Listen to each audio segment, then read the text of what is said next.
Hello and welcome to this special episode of our program Daily Debate. As usual, we are continuing on with our coverage to the parliamentary elections, the second phase of the parliamentary elections, which has been taking place on Sunday and Monday today. And just a few minutes ago, the polling stations and constituencies just closed. And they have closed after, of course, the voters cast the ballots in the second, as I said, and final phase of the parliamentary elections. Now, Egyptians in this stage were voting in 13 governorates and are determining the winners of 282 seats in the 596 member assembly, and final tallies won't be counted until after the runoff elections on the December 1st and 2nd. Now, President Fattah al-Sisi yesterday has voted in the second round, as well as several state officials, including Prime Minister Sharif Ismail, former President Adli Mansour, and the Ministers of Local Development, Social Solidarity, Immigration and Agriculture. I guess it is open for all to cast their own voices. The government and people, it is important for Egyptians to show their will for shaping up their future, because this parliament is an important asset in shaping up the future of Egypt. Before proceeding on with our discussion, let me first start by reading some of the headlines of the day. And 24 polling stations open late on the second day of the Egyptian parliamentary elections. The spokesman of the High Elections Committee, the HEC, Councillor Ammar Marwan, said that 24 polling stations in various governorates opened late Monday as voters in 13 governorates cast the ballots on the final day of the 2015 parliamentary elections second stage. In a televised press conference Monday, Marwan added that 5 judges have been excused from their supervising duties and replaced with others due to fatigue. He also said that the number of Egyptians living abroad who voted in the second stage exceeded 37,100 voters, compared to a total of 30,500 in the first stage. He noted that the HEC has not yet released the final figures of the number of voters abroad for the second stage. It is worth mentioning that for the very first time, Egyptians living abroad will be represented by a quota in the parliament, as 8 out of 120 seats allocated for party lists will be expats. And moving on to a second headline here, and the NCHR records the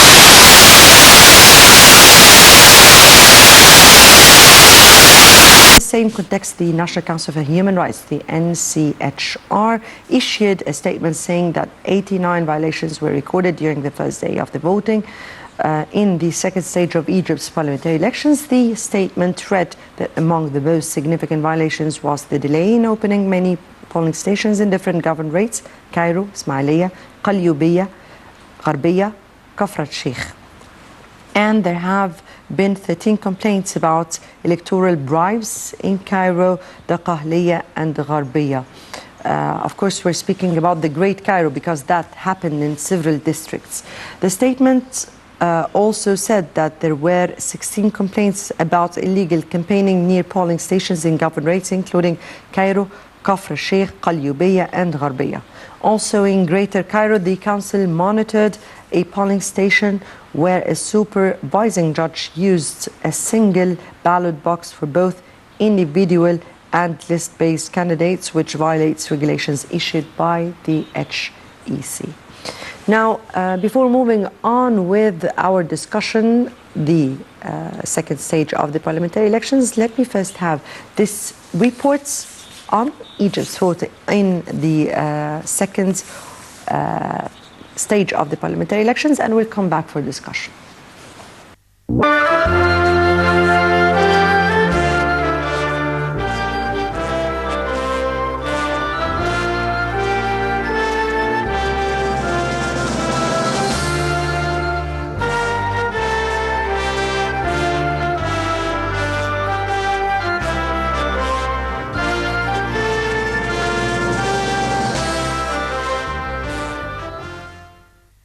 Polling stations for the second day closed Monday in Cairo and 12 other governorates for the second stage of its parliamentary election. Voting took place between 9 a.m. and 9 p.m. CLT. Public sector employees have been given a half day off to allow time for voting. The first day went smoothly with turnout fluctuating depending on polling station. Monday marks the last day before runoffs on 1st and 2nd December. Voting abroad was concluded Sunday night. A number of 222 individual seats are contested by hundreds of candidates in the second round. For party-based lists, a total of 60 seats in 2 constituencies in Cairo and the Nile Delta are in play. The 13 governorates voting are Cairo, Qalyubiyya, Daqqahliya, Munufiyya, Sharqiyya, Gharbiyya, Kafr al-Sheikh, Damyat, Port Said, Ismailiyya, Suez, North Sinai and South Sinai.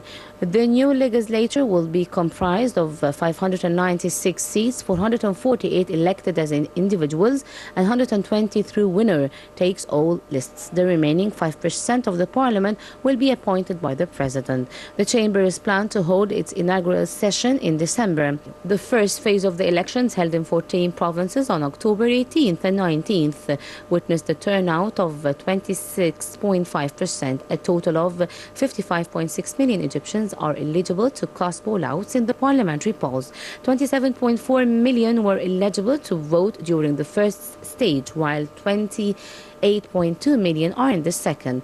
The last parliamentary elections held in Egypt came months after the toppling of Hosni Mubarak in February 2011, aimed revolutionary fervor, yielding a turnout of 62% in the first round. Egypt has been without a parliament since the 2011 chamber, dominated by Islamists, was dissolved by a court ruling in June 2012. President Abdel Fattah el-Sisi has had legislative power since taking office 17 months ago.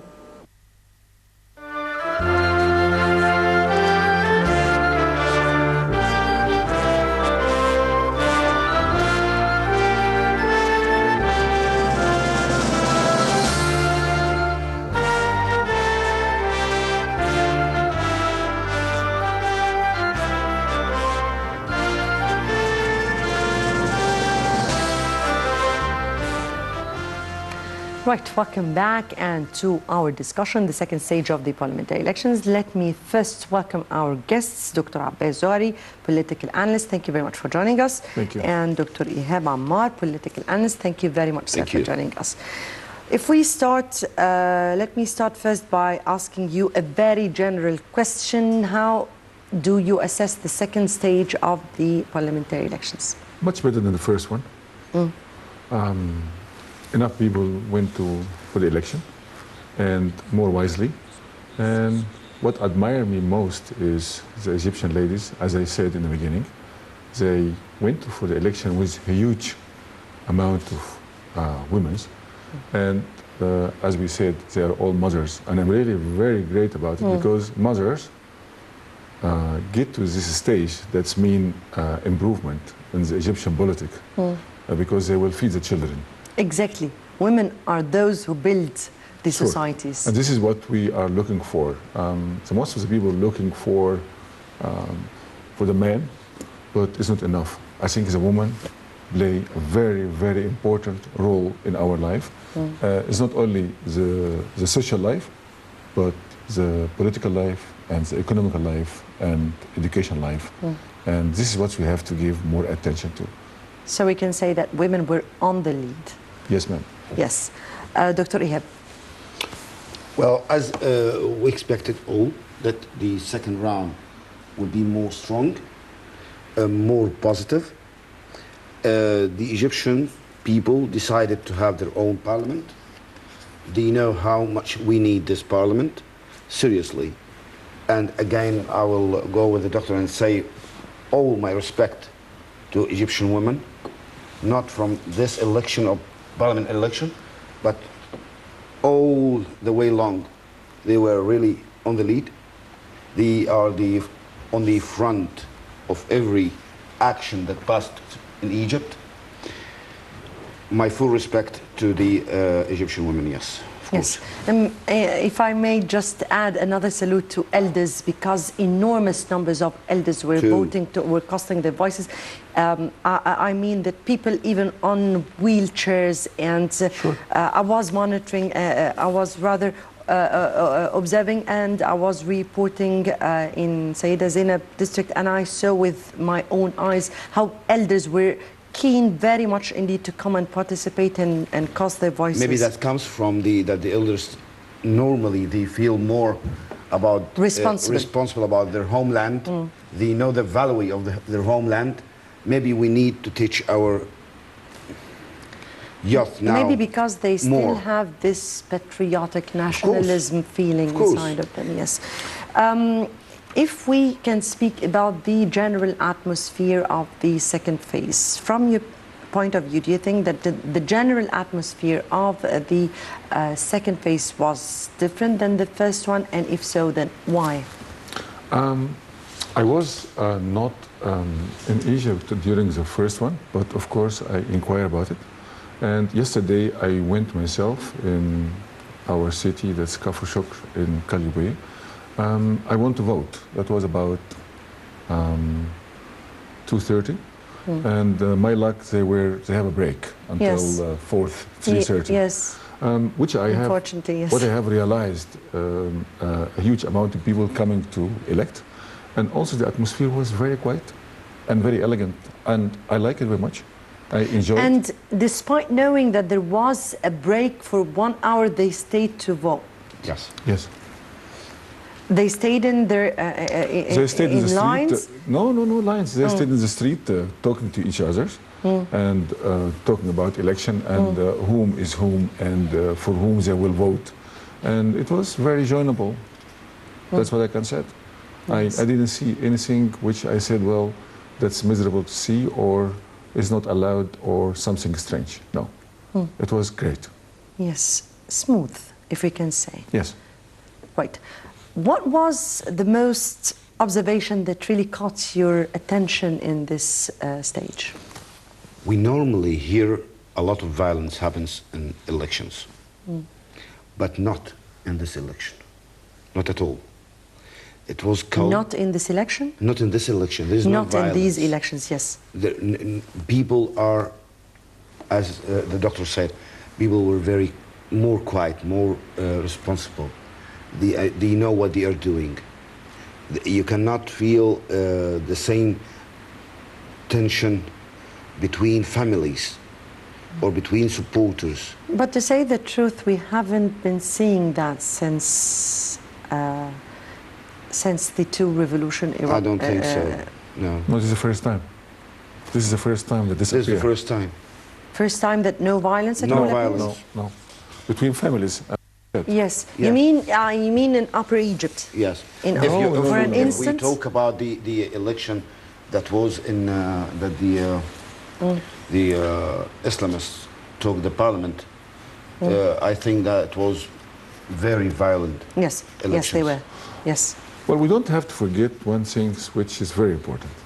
Security was guaranteed. Security was amazing. Yes. And the military played a very, very big role in it, which we have to thank them all for. And it's not only the security, but the organization of the election. When they have to do, when they have to stop, and everybody follows the rule without any discussion. And this admire me at most. Yes, very much indeed. Very prompt, very also, accurate, very in position, and yes, they were. Also, when you're going to enter, they ask you very politely, and do you know where you have to go? And it comes an officer to you, and he said, where can I lead you to? Well, I said, I know where I have to go. But there is plenty of Egyptian people which they don't know where they have to go. This is something which we have to work on it as another democratic countries abroad. I think in the future we are going in a good progress, what I can say, very positive, and I'm really very satisfied about it. Not only the one, but there is enough people satisfied about the way the government lead in the moment. But there is one thing in the election which we have to change in the future, that the government must send to each elected person a letter, invitation, under his name and where he's supposed to go. And this will change a lot. Yes.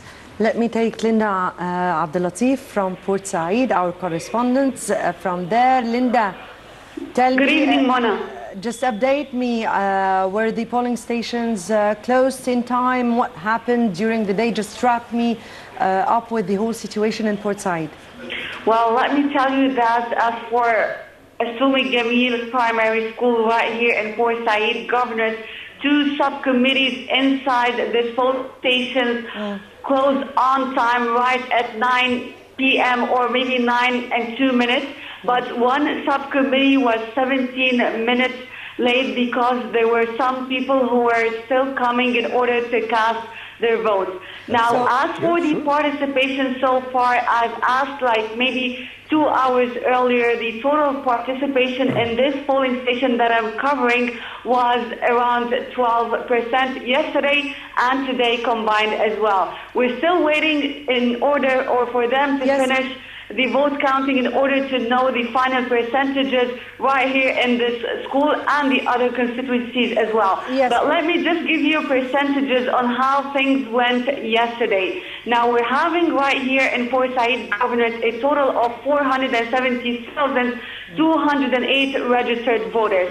Out of this number we had 47,968 who actually voted. So the 3 constituencies combined yesterday had a total number of 47,968 who actually voted, with a total percentage of 12% throughout the whole government.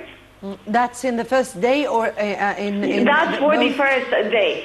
For the second day, we know that right here in Assumi Jamil, you don't have preliminary results, yes. Yes, we're still waiting until the vote counting ends at all the polling stations in order to know the final results. And more specifically, right here at Assumi Jamil School, I'm waiting for the polling station, this polling station, to announce its final results. Yes. But they told me like 2 hours earlier that the voting today and yesterday combined was around 12%. Linda, did you get to talk to any of the voters? Did you ask them? Because you're speaking from Port Said. Port Said was one of the cities that very much was into the 2 revolutions that happened in Egypt. So did you get to speak to any of the voters who came to vote and those who didn't? And what exactly were the conversation? How did it go? What did they tell you? Okay, well, yes, I did manage to speak to many of the voters who came to participate and cast their votes in the 2015 parliamentary elections. And as you've said, the people of Port Said are very determined and persistent in order to achieve whatever they want. And that is what we have seen actually. I've seen the majority of women. The school that I'm covering, by the way, is all women. So all the voters or all the participants that are registered are women. So the women that I spoke to actually yesterday and today have told me that they are very keen to participate in order to have a better future for the country and a better future for their kids as well. Yes, the people of Port Said, as I mentioned, are very determined, and we've seen that in the participation of even women from the ages of 70s. There were a lot of women in the age of 70s who came to participate and cast their votes, and some of them told me that they will be participating in any sort of event that will differ or that will make a difference in Egypt's future. They will be participating in any kind of event that will occur, and that the surprising part is that those elderly women were the ones calling the young to come and participate in order to change the future of the country. And in order, some of their demands were to have right here in Port Said, governors, they're asking for more housing or better housing projects They were asking also about, they wanted more job opportunities for the youth, and they're also concerned with the education. They want better education as well. Some other women also did not speak other than safety and security. They told me that all what they need is a safe and a secure country. Yes. Well, Linda, just let me end up by asking you here, what was the percentage of youth participation? Well, they told me that, the subcommittee chairs told me that the majority of participants were the elderly and the old, so people between the age of 40 and 70. As for the young, they participated in a fair number, but they were not the majority. They, yes, did participate, but they were not the majority. Yes, in a moderate number you're speaking about. Moderate or average or even less than we aspired for, yes? Yes, it is less than we aspired for. And that's something that the subcommittee chairs have told us, and that is something as well that the international observer, well, I was interviewing an international observer in the early afternoon today who came from the Global Network for Rights and Development, and he told me that the sad part about this 2015 parliamentary election is that there were there was not enough participation among the youth. He said that the youth participation in the polling stations that he has been overlooking or monitoring was very low, according to him.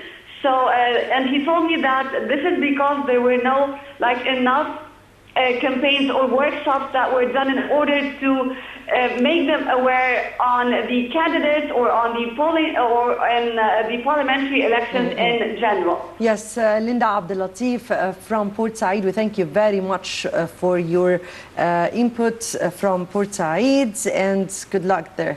I will just, before we comment on Linda and what happened, the participation of youths, yes, let us comment first on this, the participation of youth. And it was very much observed that, yes, very much indeed women participation was on the lead. Elders, middle-aged men also participated. Youth. Well, I have my own opinion about it. The country has made his system in election and how it should be. If the youth would like to moderate it, or they don't go to election because they think it's an old-fashioned way to go to school or to go to somewhere to elect, it might be in the future can be changed, like in Europe. They can do it on the metro station, they can do it in schools, they can do it in a supermarket. But do you think, sir, it is a matter of the way they are voting? Or let me take Nermeen Abdurrahman from Al-Mansoura to give us more details. Nermeen Abdurrahman, our correspondent in Mansoura. Good evening, Nermeen. Good evening, Mona. How are you? Greetings to you and to your guests. Thank you, Nermeen. And let me know more details about your day or the second day of the second phase, and how did it go? It went that smooth.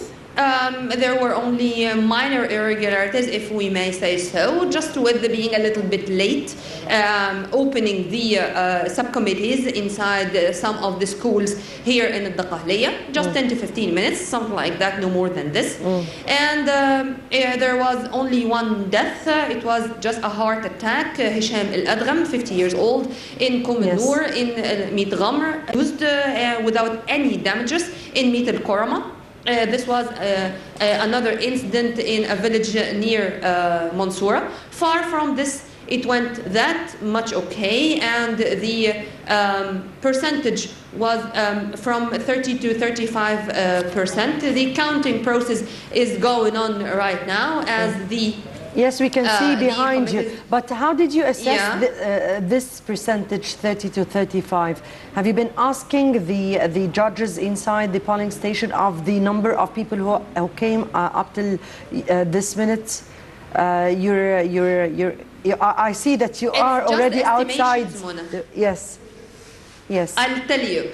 Of course, there is an operation room inside the headquarters of the Dakhliya Governorate. It released early in the morning the statistics of the percentage of voting for the first day. It was 20.23%. And when I was asking the councillors here or the judges here in the Dakhliya, they said it's relatively the same as yesterday. In East Mansoura, where I was, it was 12.6%.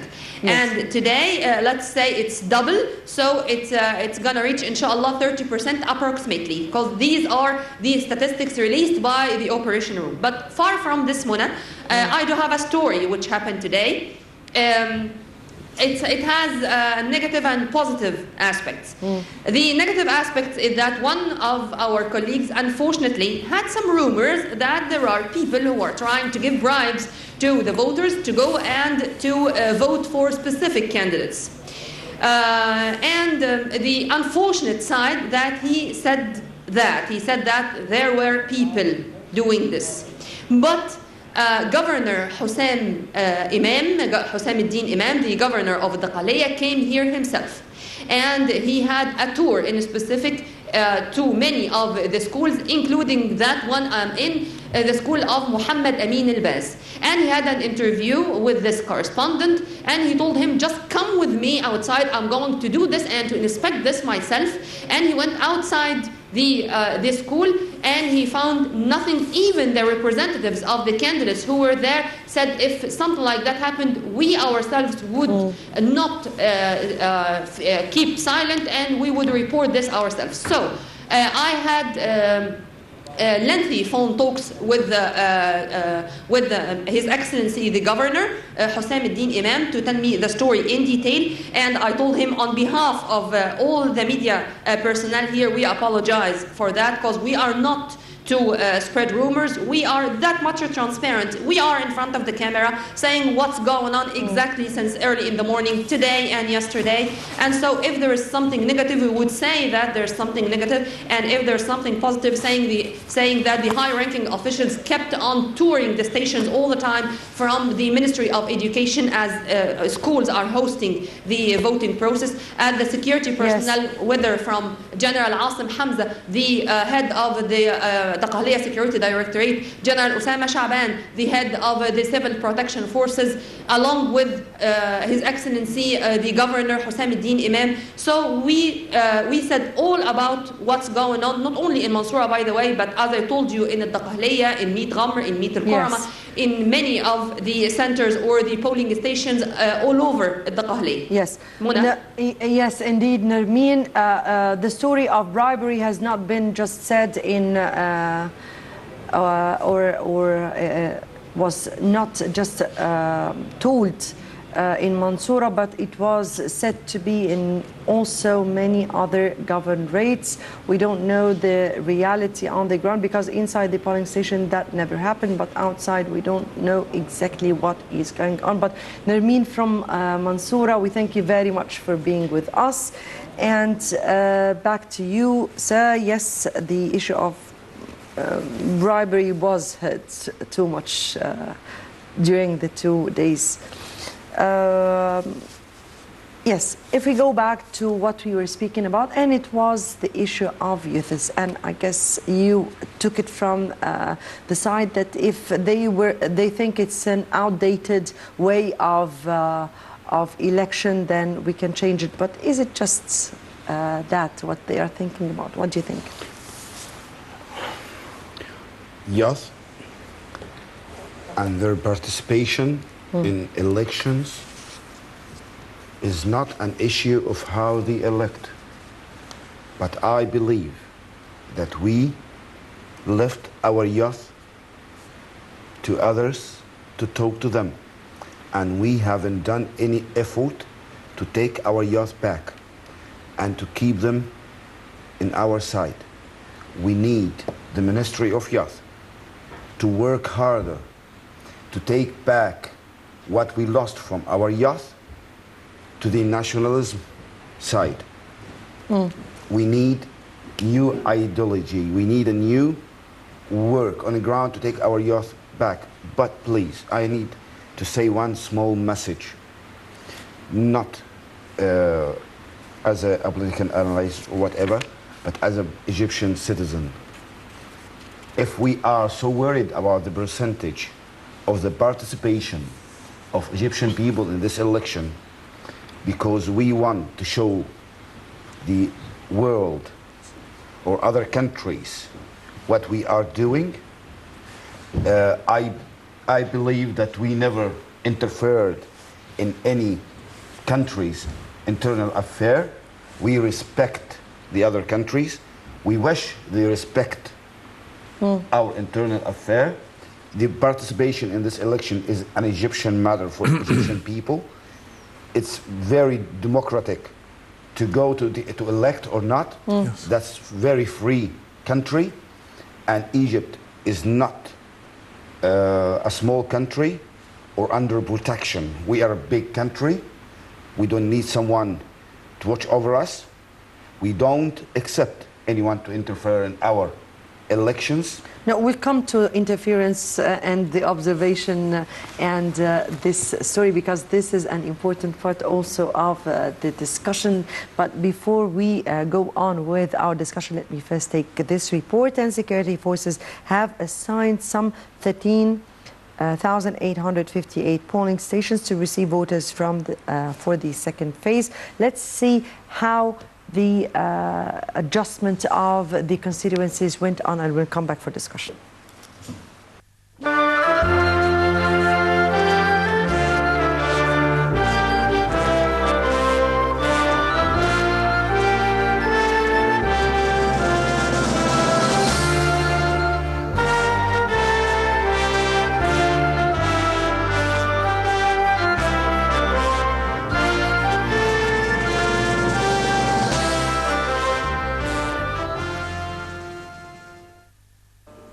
A source at the Interior Ministry Operations Room said that all security services are regular at a polling station in the 13 governorates where the second stage of parliamentary elections started at 9 a.m. on Sunday. He added that the backup forces were deployed near the stations in case of any emergency. Around 180,000 police personnel are taking part in protecting polling stations in the second phase of the elections, in addition to a total of 160,000 army personnel.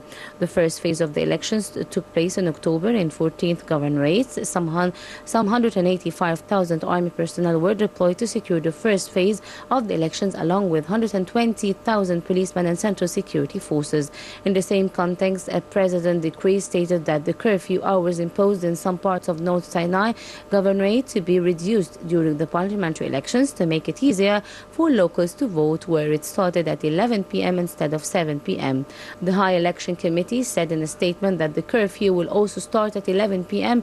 during the election runoffs, which is scheduled to take place on 1st and 2nd December. North Sinai is one of the 13 governorates where voters cast their ballots in the second phase of the parliamentary elections.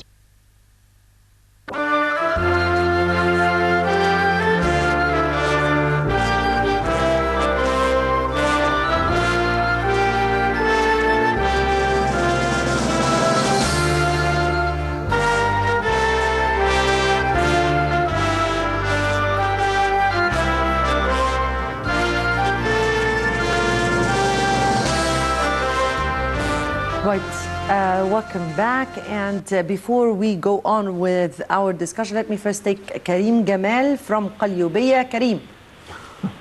Yes, Mona. Good evening to you, Karim. And I guess the polling station now in Qalyubiyya have already closed. So tell me about your day. Yes, as you mentioned, first of all, good evening to you and your dear guests and the viewers. And as you mentioned, almost 40 minutes ago, the polling station had officially closed for the second and final day of the second phase of the parliamentary elections that were held here in Qalyubiyya, a province which is heavily populated or has a dense population. The total population here is 5,100,000 Egyptians. Out of those 5 million, there's almost 2.9 million eligible voters. And throughout the 2 days, as we were following the turnout closely, we could say that the turnout was a medium turnout here, average turnout of Egyptians. And also speaking about the representation, there were because there's a where we are, there's a large constituency, and the representation was equal when it comes to youth, women, young men, as well as the elderly, which were being escorted by the men of the army to the polling stations for those who were in unstable health conditions, and the spirit is marvelous, Mona. The words cannot describe how the Egyptians are feeling as they're taken to the polling stations to participate in the third and final step of the political roadmap put forth by Abbas post-June 30th revolution. Yes, let me, Karim, let me ask you, you are in another city or another governorate other than the Greater Cairo, and Cairo had the spotlight while other cities did not have the same spotlight. From your point of view, or from your observation during the whole day and yesterday, were there some of the observers who visited the polling stations you were in Qalyubiyya as they did in Cairo? And how many of them, what did they exactly do, and what were their observation if you got to in contact with them? Yes, indeed, Mona, there were representatives from the Knesset, as well as also representatives, those who were representing the international body monitoring the elections here in Qalyubiyya. This was the international organization. There were observers from the Knesset that were present on the first day, and they also visited the polling stations on the second day. And they were closely following the voters' turnout, monitoring the elections, observing inside the voting rooms, and as I spoke to them, they had confirmed that here in this specific polling station, they haven't seen any irregularities or any campaigning during the silent period. The process here was flowing smoothly, and this was according to the Knesset members. And also there were a few representatives of local bodies that had also asserted that there were no irregularities whatsoever, and that the polling and that the electoral process was flowing smoothly. And also this was the opinion of the judicial system or judicial body, which was overseeing or supervising the elections. They have also said that they had not seen any irregularities inside the voting rooms, and also, not to mention, Mona, the heightened security measures that were present during the first and second days. Offensive joint police and military troops are securing the constituencies, and also military choppers are hovering on top of the constituencies in the electoral districts just to secure the process and to make sure that everything is everything is calm. And this also comes in light of the terrorist attacks that are taking place in other countries, and not to mention the attacks that took place in Sinai. And many Egyptians feel that the military and the police are exerting relentless efforts to secure this process, and Egyptians are hoping that security will be fully restored throughout the whole country, not only the 13 provinces, but also the whole country, and that the situation will not revert back to what it was during the 25th of January, post-25th of January. Indeed, Karim, that is the hope for all Egyptians. Karim Gamal al-Din from Qalyubiyya, thank you very much for being with us. And back to you, Dr. Zoghary, and tell me again your opinion, particularly because youth is an important issue. Youth are those who will be shaping the future of this country. And I mean here, how come that they, I'm not saying that youth did not participate, but yes, a percentage of them did not. And we want to understand exactly the logic of how they think. I think we have to go on with modernity of life. We cannot stay in the old ages and we lead those youth living as we have lived before. If I compare my youth with the youth now, it's a big difference. So I have to work on it and go on with it. Like I said in the beginning, they might dislike the way we arrange the election. They might dislike the way that they have to go from time to time to there, that not everywhere available is. It might be possible we could do it in the future in the university, at schools, on the metro station, in the supermarket. You can elect everywhere, and you could attract them to do that. Second, I will not give too much attention to this point because we talk about democracy. Everybody can go to election unless the government said, if you are not going to election, you will pay amount of money for... No, up till this minute, they have said they will do that, and then Okay. no. Forget about this point. It will not be implemented, and it was very much obvious that it is the will of people that will make them go to polling station or not. But there is one thing which is important. If you don't want to vote, do not complain. Exactly. If you don't vote, do not complain. If you going to vote, you will choose the person who can present you. And do not complain about nothing. And that's a point. That's a point that is very much serious. We're speaking about some segment in the society who always are criticizing the situation. Everything is going on the wrong direction. Everything is going on, wrongly, and all these criticizes. When it comes to how you will be changing that, in realities, they don't participate. But we are in a time that things has been changed 90 degrees. I mean, people look under their feet. I mean, you have to look what's going on in Egypt. We just grow up like sky high. Really, believe me.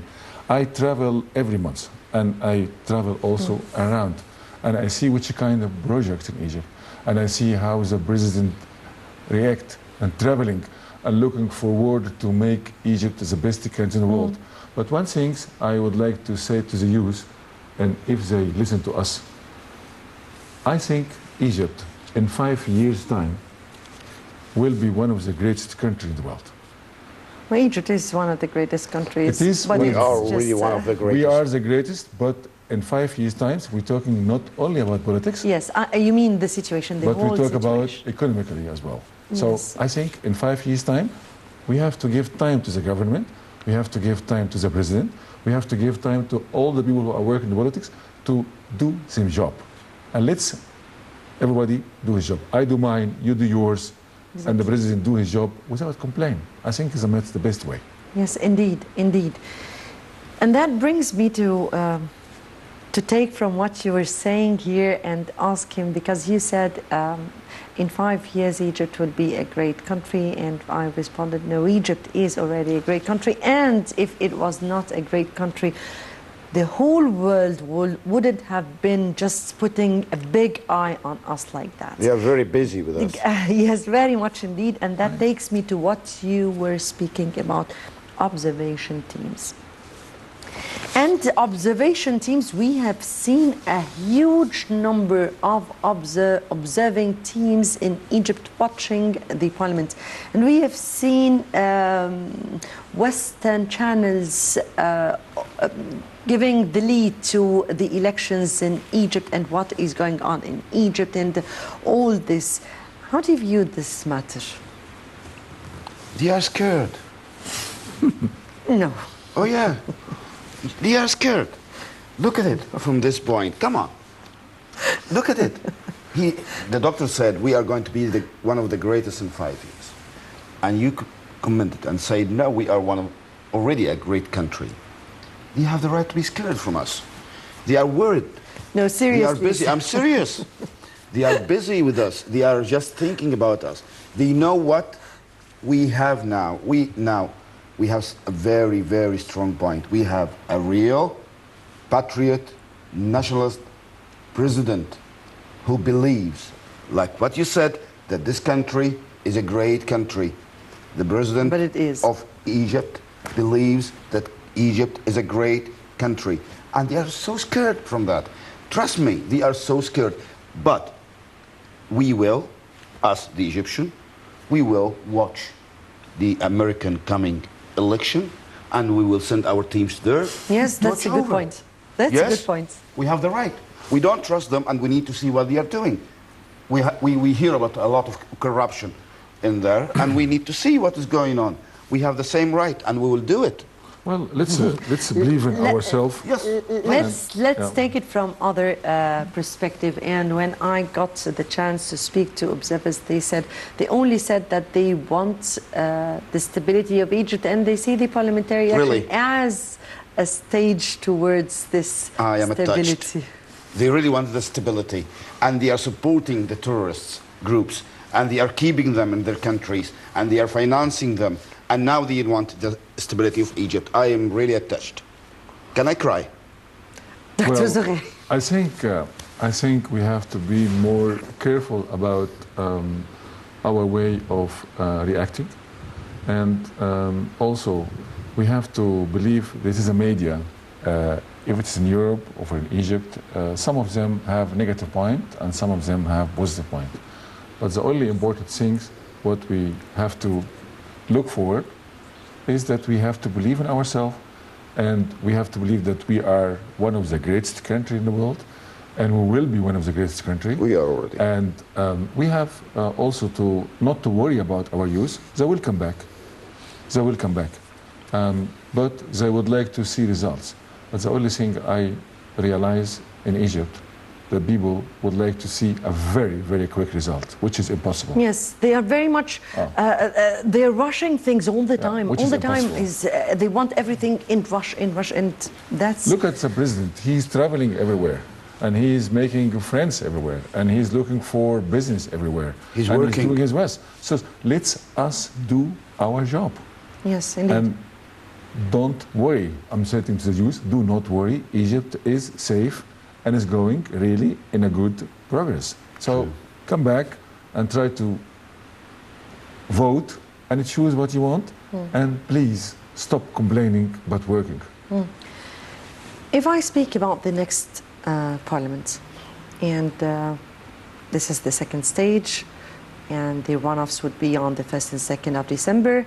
So I suppose by the beginning of the upcoming year, we'll have a parliament. Yes. After 3 years without. How do you expect this upcoming parliament to be? Expect, or how I wish. I wish that our parliament work hard to give Egypt the best they could, and they can be very helpful to the president, support the president, because the only one who have the majority of the population is Abdel Fattah al-Sisi, the real one, who have the majority of Egyptians with him. So he owns the majority, the real majority. So they have to go on with him, or the majority will stand behind him against the parliament if it is necessary. But I believe this parliament will be supportive, will be very positive, will give Egypt a lot of new opportunity, I think. And I expect that we will have new rules, new laws. But they better remember always that the president have the majority of this country. You have to put this in mind. Yes, we'll take Riham from Shubra, and Riham, Shubra and Road Al Farag, this is a very big constituency there. Yes, it is. There's approximately 216,000 votes here, a little over that actually, that are registered as voters here in Shubra. Throughout the last 2 days, there has been a flow of voters coming in, especially today. On the second day, we've got to see more people coming in. The approximate amount of votes that are coming today are somewhere between 20 to 30%, but obviously the final tally of votes I can't be very sure of until they're done with the ballot counting process, which they're doing right now. They're counting out the individual seats right now in the polling station I'm situated, and then they're going to start counting the party list. Yes. what was your observation to the day? I mean, how did things went throughout the day? The observing teams that passed by you, what were their reactions, or did you get to in contact with them? What did they say? If they mentioned anything about the atmosphere of the elections, what? Okay, well, the thing is, there was one international observer organization that was there, the International Democracy monitors that were here today. And they're not allowed to speak about what they think about the election process itself. But after speaking to him for a while, he was trying to gather my opinion about what's happening in the electoral process. And from that, I could sort of understand a bit what they think of the electoral process. He spoke to me about how things were very similar to the elections in Tunisia. And he even talked about the setup of the electoral process itself. It's very similar to what he saw during the presidential elections in Tunisia. He only added that there is extra security measures here than there were in Tunisia. He also predicted that the turnout will be somewhere between 25 to 30%. And he was basically wondering why the turnout rate is like that. He didn't really give a lot of his opinion about it. He didn't talk about any irregularities or anything like that. But I guess he was trying to gather information from the voters, from the media. So. I guess Riham will be with you in the upcoming hours until we know exactly what will be going on in the counting process. So Riham, just stay with us. We'll be updated by you of what's going on or what will be going on in Shubra. Thank you for being with us for now. And let me get back to you briefly, sir, before our final our time wraps up. Dr. Abbas, from your point of view, as I asked here, Dr. Ehab, your wishing, or how do you view the upcoming parliaments? I wish them luck, because this coming parliament will be different than the one before, and much different. Yes. Because it is another time and another kind of work, which they didn't get used to it. Each parliament will take his agenda and will take what he's supposed to do, and he will follow through other people for changing Egypt. So I wish them luck. Yes, in the coming we all time. wish them luck, because they have a very huge burden and a what I very expect, hectic work to do. I cannot expect anything, but I wish them luck, because I know they will do the best they could to make the country safe, to help the president running the country, and also to help the local people to keep security and keeping control about the life daily. Yes, unfortunately our time is up. I have to end it here, but yes, we all hope for this upcoming parliamentary to come up with its job description as said in the Constitution. Dr. Abbas Zoghary, political analyst, thank you very much for being with us. Dr. Ehab Ammar, political analyst, thank you very much for being with us. And for the very harsh comments, anyway, many thanks for watching, and we'll keep on with our coverage through the day. Goodbye.